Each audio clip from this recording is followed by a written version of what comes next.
ಮೊನ್ನೆ ನಮ್ಮ ವಿಜಯಕುಮಾರ್ ಹೊಳ್ಳೆ ಅಂತಕ್ಕಂಥ ಒಬ್ಬ ಸಹೋದರ ಬೇಲೂರು ನನ್ನ ಮತಕ್ಷೇತ್ರದವನೇ. ಅವ್ರ ಅಣ್ಣದೇರು ಸುಮಾರು ಅವ ಮಾಡಿದ್ದು ಒಂದು 30-40 ಲಕ್ಷ ರೂಪಾಯಿ ಸಾಲ ಕೊಟ್ಟಾರ. ಕ್ರಿಕೆಟ್ ಬೆಟ್ಟಿಂಗ್ದೊಳಗೆ ಆನ್ಲೈನ್ದೊಳಗೆ ಮಾಡಿದ್ದು. ಇಷ್ಟು ಸಾಲ ನಿಂದ ಕೊಡ್ತೀವಪ್ಪ, ಈಗ ಏನು ಮಾಡಬೇಡ ಅಂದ್ರು ಮತ್ತೆ ಅದೇ ಚಾಲು ಮಾಡ್ಯಾರ. ಅದೇ ಚಾಲು ಮಾಡಿ ದುಡ್ಡೆಲ್ಲ ಕಳ್ಕೊಂಡು ಅವ್ರಿಗಿರ್ತಕ್ಕಂಥ ಹೊಲ ಮಾರಿ ಫಸ್ಟ್ ಸ್ಟೇಷನ್ದ ಹೋಗಿ ಪೆಟ್ರೋಲ್ ಹಾಕೊಂಡು ಸುಟ್ಕೊಂಡು ಬಿಟ್ಟ. ಆ ಘಟನೆ ಗೊತ್ತಾದಾಗ ನಾನು ಉಮ್ಮರ್ಗ ಹಾಸ್ಪಿಟಲ್ಗೆ ಹೋಗಿ, ಉಪಾಸಿ ಹಾಸ್ಪಿಟಲ್ಗೆ ಹೋಗಿ ಅವನಿಗೆ ಭೇಟಿ ಮಾಡಿ ಲೈವ್ ಬಂದು ಅವನಿಗೆ ಕಡೆಯಿಂದ ಮಾತಾಡಿಸಿ ಸ್ವತಃ ಅವನ ಬಾಯಿಂದ ಹೇಳಿದನು ಏನಂತ, ನಾವು ಎಷ್ಟೇ ಆಡ್ರಿ ನಾವು ಇದ್ರೊಳಗೆ ಗೆಲ್ಲಲ್ಲ, ಯಾರು ನಡೆಸ್ತಾರ ಕ್ರಿಕೆಟ್ ಬೆಟ್ಟಿಂಗ್ ಆನ್ಲೈನ್ ರಮ್ಮಿ ಅವರೇ ಗೆಲ್ತಾರ, ಅದಕ್ಕೆ ಯಾರೂ ಆಡಬೇಡ ಅಂತಕ್ಕಂಥ ಕೊನೆ ಸಂದೇಶ ಕೊಟ್ಟಿದ್ದು ತಾವೆಲ್ಲರೂ ಬಹುತೇಕ ತಾವು ನೋಡಿರ್ಬೋದು.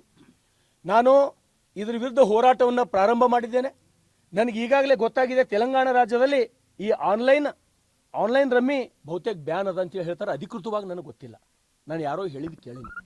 ಆ ರೀತಿ ಕರ್ನಾಟಕ ರಾಜ್ಯದೊಳಗೆ ಈ ಆನ್ಲೈನ್ ಗೇಮ್ ಆಗಲಿ, ಮೊಬೈಲ್ ರಮ್ಮಿ ಆಗಲಿ, ಕ್ರಿಕೆಟ್ ಬೆಟ್ಟಿಂಗ್ ಆಗಲಿ, ಅವ್ರು ಯಾರೇ ಇದ್ರೂ ಈ ಸರ್ಕಾರಕ್ಕೆ ನಾನು ಒತ್ತಡ ಮಾಡ್ತೇನೆ, ಈ ಸರ್ಕಾರಕ್ಕೆ ನಾನು ಆಗ್ರಹ ಮಾಡ್ತೇನೆ. 20 ವರ್ಷದ ಹುಡುಗರು ಹಾಡಗಲೇ ಪ್ರಾಣ ಕಳ್ಕೊಂಡು ಇಡೀ ಕುಟುಂಬ ಬೀದಿಗೆ ಬರ್ತಕ್ಕಂಥದ್ದು ನಾವು ನೋಡ್ತಾ ಇದ್ದೀವಿ.